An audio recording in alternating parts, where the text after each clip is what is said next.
సమాజంలో మనిషి జీవించాలంటే ఆహారం, నీరు, స్వచ్ఛమైన గాలి అవసరం. కానీ కొన్ని సందర్భాల్లో మనిషి ఆహారం లేకుండా బతకగలడు కానీ నీరు లేకుండా కూడా బతకగలడు. కానీ స్వచ్ఛమైన గాలి లేకుండా ఒక్క నిమిషం కూడా బతకలేడు. అటువంటి స్వచ్ఛమైన గాలినిచ్చే మొక్కలు నాటడంలో చాలా మంది నిర్లక్ష్యం చేస్తున్నారు. మొక్కలు నాటకపోవడంతో పాటు వృక్షాలను కొట్టివేస్తూ పర్యావరణకు హాని చేస్తున్నారు. అయితే పర్యావరణం కాపాడడంతో పాటు సమాజ సేవలో భాగంగా స్వచ్ఛందంగా తాను ఇప్పటివరకు 85,000 మొక్కలు నాటి అందరికీ ఆదర్శంగా నిలుస్తున్నాడు.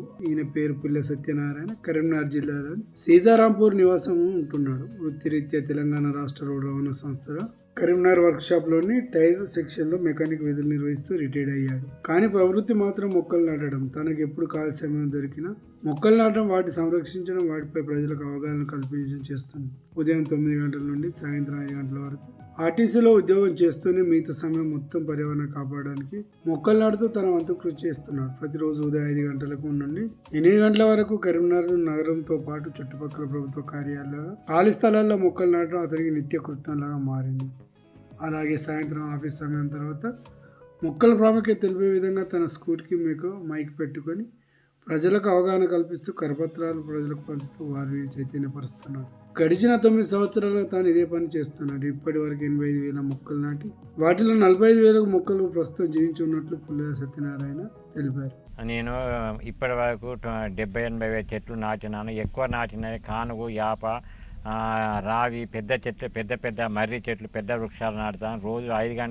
రోజు 4:30 లేచి 5 గంటల నుంచి 8:30 వరకు ఏదో ఒక ప్లేస్ నాటుతాను. ఆర్టీసీలో ఉద్యోగం చేస్తాను. 9:30 డ్యూటీ, 5 గంటలకు వెళ్తాను. సాయంత్రం పూట కూడా సాధ్యమంత వరకు కరపత్రాలు, చెట్లు పెంచాలని అందరికీ మైకు ద్వారా కరపత్రాలు, పాంప్లెంట్ ఇస్తాను. ఎండాకాలంలో నీరు పోస్తాను. నాకు వీలు కాకుంటే ట్యాంకర్లతో సొంత డబ్బులు పెట్టి ట్యాంకర్లతో నీరు పోస్తాను.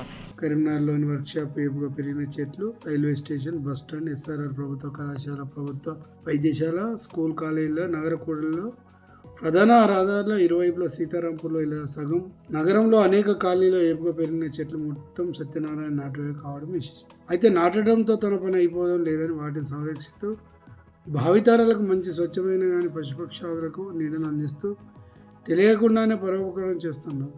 అయితే సత్యనారాయణ ఉమ్మడి కరీంనగర్ జిల్లా ఉస్నాబాద్ మండలం చౌటుపల్లి గ్రామం. ఆయన చిన్నతనంతోనే పాఠశాల గ్రామంలో నాటిన మొక్కలు పెద్దవి కావడం చాలా విద్యార్థులకు చిన్నారులు వాటి కింద ఆడుకోవడం చాలా సంతోషం పడ్డ సత్యనారాయణ కరీంనగర్లో మొక్కలు నాటడం ప్రారంభించారు. ఇప్పటికి కూడా మొక్కలు నాటుతూ తను బతికిన కాలం మొక్కలు నాటుతానన్న ఆలోచన కొంతమంది యువకులకు స్ఫూర్తి పొంది వారు కూడా మొక్కలు నాటడం సాయం చేస్తూ ప్రతి ఒక్క సంవత్సరం ఒక్కో మొక్క నాటాలని ఆయన నిర్ణయం తీసుకున్నట్లు తెలిపారు. ప్రభుత్వం నన్ను ఎలాంటి పట్టించుకుంటే ప్రభుత్వం ట్రిగాలు సంత ట్రిగాలు పెట్టుకుంటాను. ప్రభుత్వం కూడా ట్రిగాలు అంటే ఇవ్వడం లేదు. అవి ఇతన్నారుగా అతన్నారుగా అంటే నా సొంత డబ్బు సంవత్సరానికి ఒక 10,000, 5,000 ఖర్చు చేసుకుంటాను. సాధ్యమైనంత వరకు ఎండాకాలం నీళ్లు పోస్తాను. ఇప్పటి వరకు 45-50 వేల చెట్లు బతికి ఉన్నాయి. ఆ రకంగా ప్రతి మనిషి ఒక చెట్టు పెట్టడానికి ప్రయత్నం చేయండి. కావాలకు మా పండ్ల చెట్టు నీకు ఇంటికి తీసుకొచ్చి ఇస్తాను. నా సొంత డబ్బులతో నా ప్రైవేట్ నర్సరీ ద్వారా పండ్ల చెట్టు కొంతమందికి కావాలన్న వారికి పండ్ల చెట్టు ఇస్తానని కరపత్రాలు పంచుతాను. ఈ ఇంటికి బండి మీద తీసుకుపోయి ఇంట్లో కూడా ఇంటి వాళ్ళ ఆవరణ కూడా పెట్టుకుంటే పెడతాను ఇప్పటి వరకు.